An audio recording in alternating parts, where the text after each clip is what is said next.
This is CCNA, and we are about to have a conversation with Felicia Valentine, an educator with the Alexandria Public Schools, on mental health concerns with students. We have Andrea Hurst, our PhD representative, Fanny Allen, our community volunteer, and myself, the program manager of CCNA. The type of, I guess, aggression that I see within the students, coming in, going into the bathrooms, kicking the soap dispenser off the walls, being destructive in all actuality, and behind, especially in their reading level.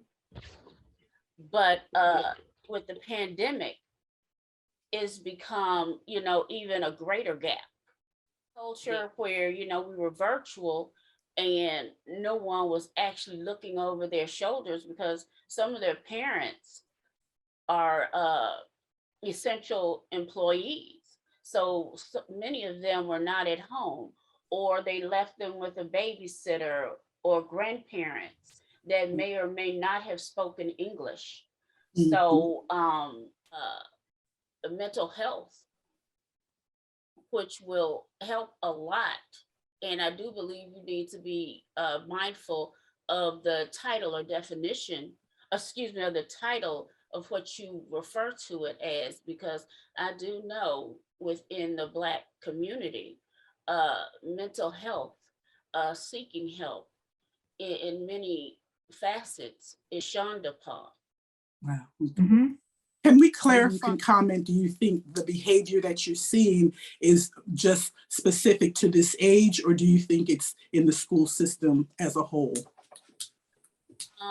And I've taught each grade level at one point in my career.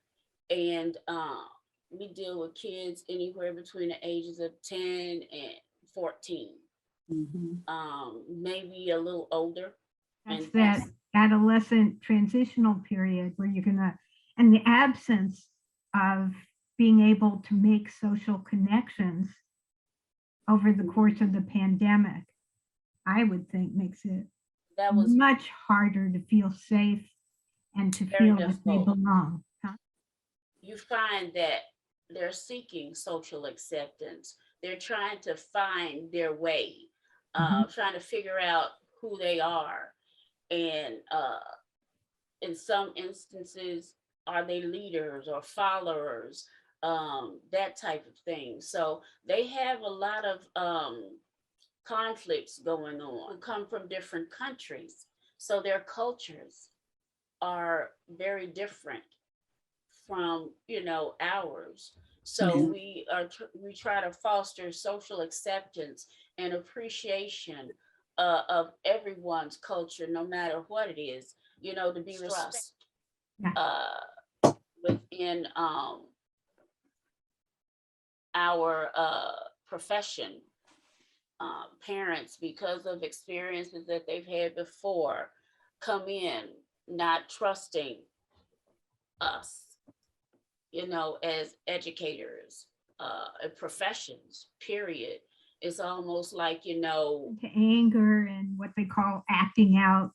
Are you also seeing evidence of just flat out sadness, of isolation?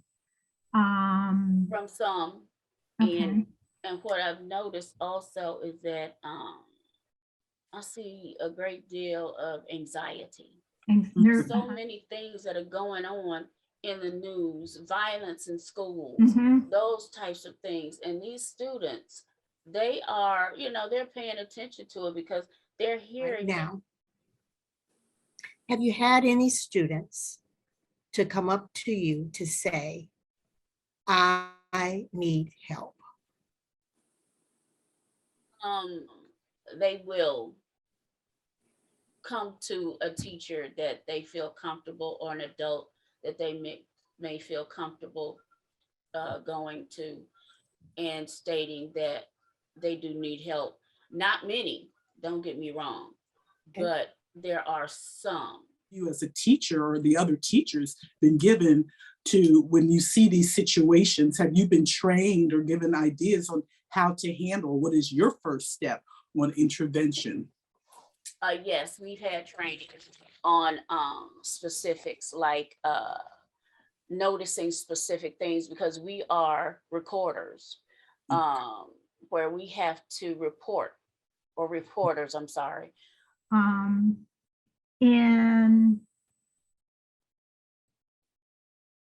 learning ways to kind of destigmatize, to use different language. And I'd love to hear from you some of the buzzwords that may work. To be able to distinguish Mhm. between sadness and, let's just say, anger. Mm-hmm. What feelings do you have when you're angry? What feelings do you have when they're sad? When you're sad? Mhm. Because a lot of times, when you're sad, it's just like a point of weakness, and a lot of people don't like to seem weak. Mhm. Angry people seem to present themselves, I guess, in a stronger persona. Be a good starting place for attempts to break down the stigma. And I asked that question also of the parent population. Now, the parents, I believe they need to be armed more so at this point than the students, because really and truly, they actually, they know their child. So if they have the tools that they need, they can also help. Within Hammond itself, because of the demographics of our population, we do have students in our building that do not speak a lick of English. A range of emotions help Yes. both parents and kids, I think, identify what those are and to be able to actually experience them, but in a safer space.